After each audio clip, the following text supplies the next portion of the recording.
ये है दिल्ली दर्पण।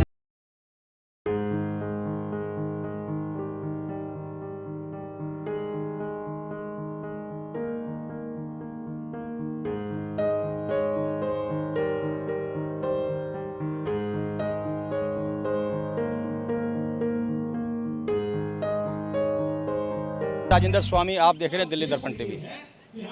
अग्रवाल समाज का एक बहुत बड़ा तबका इस मुहिम में लगा है कि महाराजा अग्रसेन के 5000 साल पुराना जो इतिहास रहा है, जो उनके संदेश है, जो उनके सिद्धांत हैं, वो जन जन तक पहुँचे और ये साबित कर सकें कि महाराजा अग्रसेन केवल उनके कुल देवता नहीं हैं, बल्कि वो जन जन के देवता हैं। इसी कड़ी में हम खड़े हैं श्री अग्र केसरी महाकुटुंब के कुछ पदाधिकारी हैं, अध्यक्ष हैं, उनके साथ, जो कुंडली में एक बहुत बड़ा भव्य धाम महाराजा अग्रसेन के नाम पे बनाए जा रहे हैं, उस पर हम चर्चा करेंगे। सबसे पहले तो आपका परिचय जानना चाहेंगे। नमस्कार, मैं राजेंद्र अग्रवाल, राष्ट्रीय अध्यक्ष श्री अग्रसेन धाम कुंडली। क्यों लगा कि आपको, जब ऑलरेडी एक अग्रवा धाम है, आपको क्यों लगा कि इतना बड़ा धाम आप दिल्ली में बनाएं, दिल्ली एनसीआर के करीब बनाएं? देखिए, अग्रवा तो महाराजा अग्रसेन जी की तप और कर्म भूमि है और वहीं से हमने प्रेरणा लेकर मैं लगभग पिछले 32 वर्षों से महाराजा अग्रसेन जी के उन सिद्धांतों का, समतामयी और जो ममता के जो सिद्धांत हैं, पूरे देश को जो समर्पित सिद्धांत हैं, उनका प्रचार करने के लिए लगा हुआ हूँ। और कुलदेवी माता महालक्ष्मी जी का एक स्वप्न के माध्यम से मुझे ये आदेश हुआ कि महाराजा अग्रसेन जी की ज्योति जगनी चाहिए और जो लोग केवल महाराजा अग्रसेन जयंती के दिन ही महाराजा अग्रसेन जी को याद करते हैं, उन सभी को ये जागृत हमें करना चाहिए कि महाराजा अग्रसेन जी तो वो ऐसे देव पुरुष हैं जिन्हें हम अपने जहन में, अपनी आत्मा में वास देकर उनके सिद्धांतों को, उनके आदर्शों को हम ध्यान में रखें, तभी हम संपूर्ण राष्ट्र की, समाज की सेवा कर पाएंगे। और उसी उद्देश्य को लेकर विश्वविख्यात श्री अग्रसेन धाम लगभग 1,51,000 गज भूमि में ये हमारा लक्ष्य है और पूरे विश्व की और भारतीय इतिहास में एक ये बहुत ही पवित्र धरोहर होगी, जो समता और ममता की धरोहर होगी। और इसमें सिद्ध पीठ माता महालक्ष्मी जी का एक ऐसा टेम्पल बनाया जा रहा है जिसके जो 24 घंटे माता महालक्ष्मी जी का जाप होगा। हम माता महालक्ष्मी जी को कुलदेवी के रूप में पूजते हैं और प्रतिदिन वहाँ पर धन, ऐश्वर्य, संतान प्राप्ति यज्ञ होगा और बहुत से सेवा भाव के कार्य जो धन के अभाव में शिक्षा से परे रह जाते हैं, धन के अभाव में जो चिकित्सा से अपनी जान गंवा बैठते हैं, ऐसे असहाय लोगों की अग्रसेन धाम का जो प्राथमिक कर्तव्य रहेगा।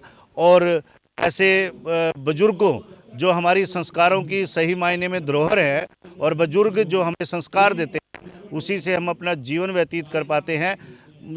बुजुर्गों की एक ऐसी सुंदर धरोहर बहुत ही विशाल रूप से 5 स्टार की तरह वहाँ पर श्री अग्रसेन धाम में स्थापित की जा रही है। बुजुर्गों के पैर छूकर प्रतिदिन हम उस आचरण को जिएं और उनके संस्कारों को ग्रहण करें, ऐसा श्री अग्रसेन धाम का मुख्य उद्देश्य है।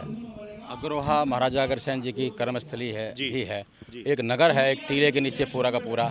उस नगर की खुदाई हुई, बहुत अवशेष भी उसमें मिले हैं नगर के, लेकिन सरकार ने वो खुदाई बंद कर दी।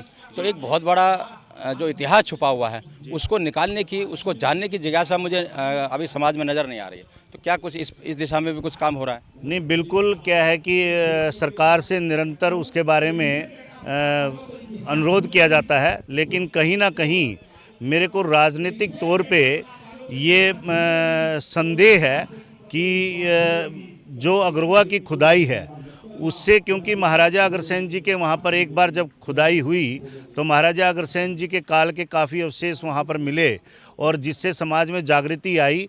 तो शायद उसी कल्पना कि अग्रवाल समाज, क्योंकि एक सर्वप्रिय जो समाज सेवी समाज है अग्रवाल समाज, जो पूरे विश्व में अग्रणीय रहता है, कहीं ना कहीं एकजुटता से राजनीति में ये हैवी ना हो जाए, इस वजह से शायद उसकी खुदाई रोककर महाराजा अग्रसेन जी के इतिहास को दबाने का कार्य किया गया है। लेकिन ये हमने बीड़ा उठाया है। श्री अग्रसेन धाम के हर नागरिक ने, हर बच्चे ने, हर अग्रवाल ने बीड़ा उठाया है कि जो संतान महाराजा अग्रसेन जी के वंश में जन्म लेगी, उन्हें प्रारंभ से ही महाराजा अग्रसेन जी की जो सिद्धांत और उनके आदर्श और उनकी महिमा का हम गुणगान शुरू से ही करना शुरू करेंगे। सरकार जो मुगल कालीन अवशेष हैं, पुरातत्व विभाग के जो चीज़ें हैं, उन पर तो पूरी रुचि लेती है, लेकिन अग्रवा पर रुचि नहीं ले रही है। और समाज में इस तरफ से कभी कोई विरोध के स्वर दिखे नहीं कि उस खुदाई का सरकार ने 60 करोड़ रुपए अलॉट भी कर दिया था, खुदाई का लगभग 20% पूरी भी हो चुकी थी, फिर रुक गई है। लेकिन समाज की तरफ से ऐसी कोई मांग नहीं उठी अभी तक। नहीं, मांग उठती है। और जहाँ तक रही कि विरोध की बात, शायद मैं ये समझता हूँ कि महाराजा अग्रसेन जी के वंशजों को विरोध करना नहीं आता। वो हमेशा जो है कि निवेदन में ही निवेदन की भाषा रखते हैं और संयम के साथ निवेदन ही करते रहते हैं। और ये मुझे पीड़ा है कि इतने प्रमुख लोग अग्रवाल समाज, जहाँ तक मैं कहूँ कि मीडिया भी, जो मीडिया है उसमें भी मीडिया चला रहे हैं, संस्थाएं चला रहे हैं, राजनीति में ऊपर हैं, फिर भी जी 95% भारत का जो मीडिया है, उद्योगपति है या टैक्स पेई है, अग्रवाल समाज के बहुत ही सौभाग्य लोग हैं जो इस राष्ट्र की सेवा करते हैं, जिसकी बदौलत हमारे ये कार्य नहीं हो पाते। लेकिन हम एक ऐसी इमारत महाराजा अग्रसेन जी की, ऐसी धरोहर ऐसी स्थापित कर देंगे कि अब महाराजा अग्रसेन जी का इतिहास और उनके आदर्श दबे नहीं रहेंगे, बल्कि जन जन में, पूरे विश्व में जागृत होंगे। आप अग्रवा में क्यों नहीं बना रहे ये धाम, यहाँ क्यों बना रहे हैं? अगर अग्रवा में बनाते हैं, वो कहीं ना कहीं धार्मिक दृष्टि से वृंदावन की तरह एक टूरिस्ट स्पॉट बन जाएगा, पूरी दुनिया के लोग वहाँ आएंगे, जानेंगे, उनमें जिज्ञासा जाएगी कि अग्रसेन कौन थे। तो आपने जगह यहाँ क्यों चुनी, कुंडली में क्यों चुनी, अग्रवा में क्यों नहीं? देखिए, जैसे मान्यवर, मैंने आपको पहले भी ये बताया कि अग्रवा महाराजा अग्रसेन जी की कर्मस्थली है। वहाँ से महाराजा अग्रसेन जी ने तमाम जो चाहे समानता के हैं, अहिंसा के जो तमाम सिद्धांत वहाँ से स्थापित किए हैं। और जैसे कि हम देखते हैं, गुरुद्वारे हर छोटे छोटे मंडल पे भी हैं। उससे परम आदरणीय है गुरु नानक जी का, भगवान शिव के मंदिर भी पूरी दुनिया में मंदिर हैं। और शायद मैं ये समझता हूँ कि महाराजा अग्रसेन जी का मंदिर अब केवल अग्रवा में नहीं, बल्कि हर गली गली में, हर घर में होना चाहिए। हर अग्रवाल के घर पे वो मंदिर पूजा जाना चाहिए। जिन अग्रबंधुओं ने महाराजा कोई मंदिर बनाया है या कोई हॉस्पिटल बनाया है या कोई भी चीज़ बना रहे हैं, उसमें सर्वप्रथम महाराजा अग्रसेन जी की प्रतिमा स्थापित करके महाराजा अग्रसेन जी को पूजना चाहिए, ताकि उनको पता चले। क्योंकि ये साक्षात को प्रमाण की आवश्यकता नहीं है।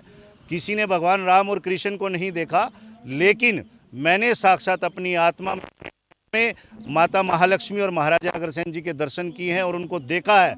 और उन्हीं की शक्ति से राजेंद्र अग्रवाल पिछले 32 सालों से अपने समाज और महाराजा अग्रसेन जी की प्रेरणा से सेवा कर पा रहा है। जो आने वाली पीढ़ी है, बहुत बड़ा माध्यम, प्रचार माध्यम होता है। ऐसी पुस्तकें, ऐसा लिटरेचर, ऐसी फिल्में, सीरियल, धारावाहिक, वो अभी तक सामने नहीं आई जो महाराजा अग्रसेन की जीवनी पे बनी हो, उनके सिद्धांतों को लेकर के बनी हो। कोई बहुत अच्छी जो जैसे रामायण की तर्ज पर। जी हाँ, वैसे काफ़ी बनी है। और अभी जो हमारे जो झारखंड से जो आदित्य जी हैं, आदित्य मोहन अग्रवाल जी, तो वो प्रयास कर रहे हैं कि महाराजा अग्रसेन जी पे लगभग 32 सीरियल वो लेके आ रहे हैं। और भी समाज के काफ़ी लोग, हम लोगों ने भी, कल भी हमारी इसी विषय पे मीटिंग हुई है। जो ईशा गुप्ता हैं, सेलिब्रिटी हैं, उनकी मदर रेखा गुप्ता जी हमारे साथ जुड़ी हुई हैं और फिल्म सेंसर बोर्ड की मेंबर रही हैं। उनसे हमने इस विषय पे बात की है और अतिशीघ्र इस बात की भी हम घोषणा करेंगे कि जिससे महाराजा अग्रसेन जी का प्रचार प्रसार पूरी दुनिया में हो सके। तो बिल्कुल ये थे राजेंद्र जी, जो जिनका साफ तौर पे मानना है कि अब वो समय आ गया है कि जो महाराजा अग्रसेन के जो सिद्धांत हैं, जो उनके संदेश हैं, वो जन जन तक पहुँचे और ये एक संदेश दुनिया में जाए कि वो केवल अग्रवाल समाज के ही कुल देवता नहीं थे, बल्कि वो जन जन के भगवान थे। मानवता के पूरी मानवता के लिए उनकी चिंता रहती थी और इसी को लेकर के अब अग्रवाल समाज का एक तबका एक आंदोलन की तरफ बढ़ रहा है। कैमरामैन सोनू के साथ राजेंद्र स्वामी, दिल्ली दर्पण टीवी। लेटेस्ट खबरों के लिए सब्सक्राइब करें हमारा YouTube चैनल या फिर लॉग ऑन करें www.delhidarpantv.com। खबरों की कवरेज और विज्ञापनों के लिए संपर्क करें इस नंबर पर।